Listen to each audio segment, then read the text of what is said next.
এসো জিপ্পি জিরাফের গল্প শুরু করি। আফ্রিকার ভূমিতে জিপ্পি নামের এক জিরাফ থাকত। তার লম্বা গলা ছিল আর গলায় ছিল আকাশি স্কার্ফ। তার মনে ছিল শুধু অ্যাডভেঞ্চারের নেশা। জিপ্পির প্রতিদিনের দিন শুরু হতো। নরম ঘাস তার একদম অপছন্দ। সে সব সময় উঁচু গাছের ঝলমলে টক মিষ্টি পাতা খেতে চাইত। একদিন সে দেখল লিও নামের একটি ছোট টিকটিকি ডালে আটকে আছে।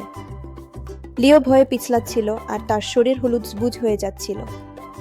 জিপ্পি বলল, লিও, একটু ভয় নেই, আমি তোকে ধরছি গু। লিও লাফ দিল আর জিপ্পি সাবধানে মাথা নামাল। লিও বলল, জিপ্পি, তুমি বাঁচালে, তুমিই তো আসল সুপার হিরো।